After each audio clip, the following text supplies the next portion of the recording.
nao kwenye kwingineko asubuhi ya leo. Kwa mujibu wa Ali Kamwe, naomba tumsikilize hivi sasa kuhusu kimataifa, lakini pia kuhusu ligi. Tuanze na ligi alafu tutakuja kwenye kimataifa. Ali Kamwe: tunapozungumza sasa hivi ndio vinara wa ligi kuu ya NBC, ndio timu iliyofunga magoli mengi zaidi msimu huu mpaka sasa, ndio timu pia iliyofunga magoli machache zaidi msimu huu mpaka sasa. Ligi imekuwa nzuri, imeanza vizuri, kumekuwa na ushindani mzuri ndani na nje ya kiwanja, pia hamasa imekuwa kubwa.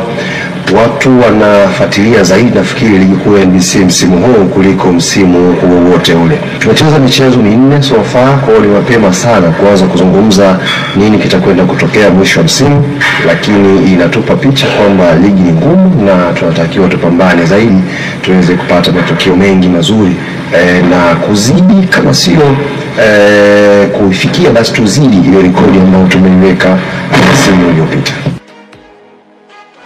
Ali Kamwe alienda mbali zaidi na kusema kwamba kimataifa huko Waarabu wajipange. Nafikiri tukio la kwanza ni uzinduzi wa jezi za Young Africans ambazo tutazitumia kwenye michuano ya kimataifa, na kwa mujibu wa ratiba ambayo tuko nao mpaka sasa hivi, na ni vyema nikasema ili wanachama wa klabu yetu Young Africans aandae kibunda mapema. Jezi zinaweza kuzinduliwa siku ya Jumatano. Zinaweza kuzinduliwa siku ya Jumatano.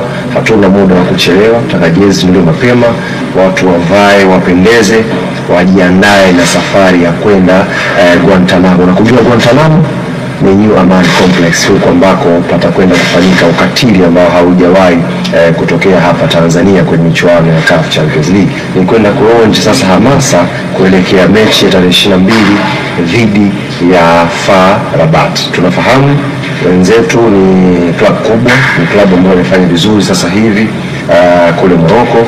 Tunafahamu pengine mashushushu wao pengine watakuwa wameshaanza kuingia, wanaweza kujibu tu zile email rasmi, lakini wana mipango yao. Tunafahamu Afrika ilivyo. Kwa sisi tumeanza kujiandaa mapema, chini kwa chini tumeanza kujiandaa kuhakikisha hatufanyi makosa tunapofika Guantanamo pale, tukafanya kile ambacho Watanzania na mashabiki wa Yanga wanakisubiri kwa hamu kubwa kwenye michuano ya kimataifa. Yes, huyu ni Ali Shaban kama kizungumzia maandalizi yao hususan kwenye michuano ya kimataifa. Ameanza na jezi, lakini cha muhimu ni wao kupata matokeo mazuri fika katika hatua inayofuata. Mmemsikia Ali kama hapo. Nafikiri Yanga wanapaswa kuwa bora sana kuelekea kwenye mchezo dhidi ya AS FAR Rabat. Unajua watu wanaweza sinielewe leo wakati nazungumza haya, kwa sababu wao kwenye kundi labda wanamfahamu sana El Ahly. Lakini AS FAR Rabat ni miongoni mwa timu ambazo zipo kwenye kiwango bora sana kwa hivi sasa pale nchini Morocco kwa msimu wa 3 mfululizo tangu chini ya Nasreddine Mohamed Nabi alivyotoka Young Africans akaenda kuwafunza hawa, na tangu hapo amekuwa kwenye kiwango bora sana na wana wachezaji wazuri sana. Naweza nikamtaja mtu ambaye wengi watakuwa wanamkumbuka kwenye channel iliyopita, alikuwa kwenye kiwango bora sana, nahodha na MVP wa mashindano ya CHAN, Mohamed Hirmat. Huyu ni kiungo wa China ambaye anacheza pale na amekuwa kwenye kiwango bora sana. Lakini pia kuna mtu mmoja ambaye tajaribu zungumza.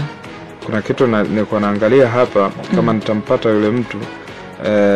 Kuna mtu mmoja ambaye ndo unaweza kusema kila kitu ambacho kinafanyika sasa hivi kuna siri kubwa sana ya huyo mtu ambaye amekuwa kama nyuma ya mgongo wa hii timu. Hii ni timu ya kijeshi ambayo tunasema ni jeshi maalum la kumlinda mfalme wa pale nchini Morocco. Na wamekuwa wakifanya kazi yao kwa uaminifu mkubwa sana, hasa kwa kuangalia mazingira ya namna gani ambavyo timu yao ina mahitaji makubwa, lakini pia kwa kuangalia mahitaji ya timu kama timu, hasa kwenye wakati uliokuwepo. Wamefanya uwekezaji mkubwa sana, na kadri siku zinavyozidi kwenda wanazidi kufanya uwekezaji mkubwa. Unamkumbuka Henok Inonga Baka, si ndio? Alienda kwenye hii timu wakati ambao walikuwa wanahitaji kuweza kunyanyuka, lakini kuna Reda Selim ambaye alikuwa kwenye klabu ya Al Ahly na amerejeshwa kwenye timu hii kwa mkopo wa mwaka mmoja. Kila ukijaribu kumtazama sasa hivi Reda Selim anaitwa kwenye ile provisional squad ya Morocco ambayo huwa ina wachezaji tunaosema wanaocheza ligi za ndani, ile iliyocheza kwenye michuano ile ya CHAN. Sasa hivi yeye anajumuishwa. Walikuwa na michezo kadhaa ya kirafiki na alicheza kwenye performance bora sana. Sasa ukisha kuwa na wachezaji wa kariba ya Hirmat, una mchezaji kama Reda Selim, una wachezaji wengi wa namna hiyo, absolute wewe daraja lako la ubora lipo juu. Kwa hiyo sisemi kuwatisha Yanga, sisemi kama haiwezekani, lakini Yanga wanapaswa kufanya kazi ya ziada kurudisha makali yao, hasa kwa kile ambacho wanakicheza this season. Kwa performance ambayo wanaionyesha msimu huu, wakienda kucheza vile haitakuwa sawa, lakini wakienda kucheza tofauti, wakacheza kwa ubora unaotakikana, wakawa wanatengeneza nafasi sahihi, wakawa wanamalizia kwa kiwango bora, kwa sababu nina uhakika Yanga wanaweza kutengeneza nafasi, nina uhakika huo. Lakini saa ngapi watakapofunga, hiyo ndio imekuwa ngumu kwao. Lakini pia muundo wao wa ulinzi umekuwa na changamoto nyingi sana kwa siku za hivi karibuni. Nafikiri tangu mechi ya mwanzo wa msimu waliocheza dhidi ya Simba, ile ya Ngao ya Jamii, hakuna mechi ambayo Yanga wamecheza dakika 45 pasina kufikiwa golini mara 2 mpaka 3. Pasina kufikiwa golini mara 2 ama mara 3. Timu nyingi hazina ukatili huo ambazo wamejikuta wakicheza nazo. Unakumbuka mechi ya Willet Benguela, si ndio? Mpaka tunafika dakika 30. Sikumbuka kama Yanga alipiga on target, ila yeye alikuwa amepiga on target 2 mpaka 3. Lakini pia ukikumbukia mechi ile ya nyingine ya Willet Benguela, haikuwa na vitu vingi sana. Achana na ile ya kina Uchizi Vunga, kila mtu aliona ilivyokuwa. Lakini pia rejea hata kwenye ligi, bado mechi nyingi KMC wanakuruhusu, yani wewe unaruhusu goli la namna ile dhidi ya KMC. Set piece imekuwa ni changamoto kwa Yanga this season. Wanafanya makosa mengi kwenye eneo ambalo linatazamana na goli. Ni lazima mwalimu Pedro Gonçalves asaidiwe kuweza kuipata ile aweze kufeed ule ubora wa wachezaji wa Yanga, kwa sababu mimi jana niliandika kidogo, baadhi ya watu pia wakaweka maneno makali sana. Mimi nilikuwa naangalia kwa sababu mpira ni mtazamo wa wazi sana, ila unahitaji uwe na jicho la ziada, kwa sababu sio kila mtu anayetazama mpira anaelewa mpira. Lakini nina mashaka na utimamu wa wachezaji wa Yanga, nina wasiwasi na utimamu wa wachezaji wa Yanga. Wakienda kuania mipira ya juu, wao ndio wanakuwa wa kwanza kushuka. Wakiwa kwenye battle ya 1-on-1, wao ndio wanakuwa wana struggle zaidi. Leo Rashid Chambo anafanya vile. Rashid Chambo anachukua mpira na anageuka yeye ndio Pacome na mwili wake.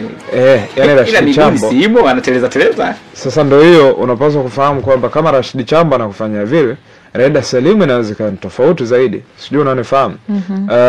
Leo kwenye mazingira ambayo kiungo mdogo kama yule dogo anaitwa Kevin Tondi wa KMC anajinafasi pale kwenye eneo la katikati, ikija kwa mtu kama Hirmat, miaka 31, timu ya taifa ya Morocco, ameshacheza senior team zote, ameshacheza ya wakubwa ile ya jumla pamoja na hii ya provisional zote anacheza. Nahodha na MVP wa michuano ya CHAN anacheza. Unamwacha bwana Kevin Tonda anafanya vile vitu kwenye eneo la midfield. Juzi ile Pacome kama man of the match, lakini kwangu mimi ukiniuliza ni miongoni mwa mechi ambazo Pacome, kama angekuwa yule Pacome mwenyewe, alikuwa anaiua ile mechi mapema tu, sababu mpaka dakika 25 Yanga wameshambulia mara nyingi, lakini hawana on target hiyo. Umakini ukikosekana kuelekea kwenye mechi hii, wanapaswa kuweza kuwajibika. Na watu watasema nyinyi kila siku mnaongea Yanga tu, kwani timu nyingine hazipo? Ndio gharama ya ukubwa hii. Yani ndio gharama ya wewe kuwa na performance bora na kuseti standard kubwa. Yanga alishatuaminisha kwamba anaweza kadeliver zaidi ya hiki anachokideliver sasa hivi. Alishawahi kutuonesha kwamba anaweza kuwa na wachezaji bora zaidi ya hawa ambao wanafanya sasa hivi, ama zaidi ya hawa wanachodeliver sasa hivi. Leo hii unavyomuona Yanga wanamtegemea Andy Boyeli na Prince Dube. Ukumbuke walikuwa na Fisto Kalala Maele, walikuwa na Clement Mzize, walikuwa na Kennedy Musonda kama starters kwenye eneo lao la mwisho. Walikuwa na Joseph Gede kama starting, kama kirungu pale kwenye eneo la juu, si ndio? Walishakuwa na Heritier Ebeneza Makambo kama kirungu pale eneo la juu. Leo hii ukiwa na mchezaji ambaye hawezi kudeliver kuliko wale waliopita, maana yake kuna sehemu haujafika pale ambapo ulifika mwanzoni. Ni either njaa imepungua ama umakini umepungua kwenye eneo la kuscout pamoja kwenye eneo la kusajili. Sasa pia ili linaenda mpaka kwenye eneo la uajiri. Umekuwa na walimu ambao wanafanya timu hiyo na fitness ya kutosha. Yale mambo ya kusema Mayela anakimbia dakika ya kwanza mpaka dakika ya mwisho kwa uvumilivu ule ule hayakuwa yanakuja tu from nowhere, ni swala la kumtengeneza. Na ndio maana ukitazama interview moja ya Helmi Gueldish aliyokuwa mwalimu wa utimamu wa Yanga, kuna sema anasema tunacheza kila baada ya siku 3, kila baada ya saa 72. Lazima utengeneze program sahihi ya wachezaji kuonesha ubora wao kudeliver. Kuna kipindi Yanga alicheza mechi 8 ndani ya siku 23. Nakumbuka ile bandika bandua ya kina Marumo, ya kina nani alicheza mechi nyingi mfululizo. Ametoka Singida akaenda kucheza Afrika Kusini dhidi ya Malumo, amerudi akacheza tena Singida, alafu akarejea Dar es Salaam akakipiga tena dhidi ya Marumo kabla hajakaa sawa akatakiwa kusafiri kwenda Mbeya. Mechi zilikuwa bandika bandua, lakini wachezaji bado walikuwa wanastahimili kucheza kwa kiwango cha juu. Akanataja recovery wanayoifanya, bathing ice na vitu ice bathing na vitu vingine vya namna hiyo ambavyo vinasaidia kumfanya mchezaji asalie kwenye ubora wake. Nafikiri eneo la utimamu la Young Africans linahitaji kutazama upya, na kama hawakunielewa ama kama hawatanielewa leo, kuna siku ambayo tutakuja kuzungumza lugha moja, kama ambavyo nilianza kuambia pia kwa Eminem Romain Folz kwamba simuoni kutosha kuifundisha Young Africans, na leo nasema tena Yanga wana shida kwenye eneo la fitness. Asante. Sawa, hayo ni ya kwake Nazareth Upete hapa ndani ya Kwingineko. Una lolote Nation? Au tuamie kwenye timu ya taifa Tanzania? Tuende timu ya taifa. Sawa, tunao timu ya taifa Tanzania hapa kwenye Kwingineko ambapo siku ya jana iliingia kambini kwa ajili ya kujiandaa na mchezo dhidi ya timu ya taifa ya Kuwait utakaopigwa pale nchini Misri Novemba 15. Sasa baadhi ya wachezaji walioingia iko hapa pia baadhi ya wachezaji kutoka Yanga na timu nyingine Simba, Azam na kadhalika, wengine wakitokea nje ya Tanzania. Tulishawajadili vya kutosha. Sasa yupo hapa afisa habari wa TFF Clifford Mario Ndimbo akizungumza kuhusiana na Gamondi. Ndimbo yuko hapa ndani ya bao la asubuhi.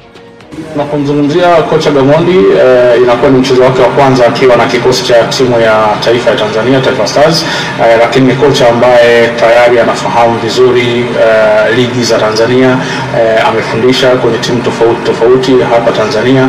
Kwa hiyo anaungana na kikosi ambacho pia amekuwa akikifuatilia kwa muda mrefu. Kwa hiyo anakwenda kwenye kikosi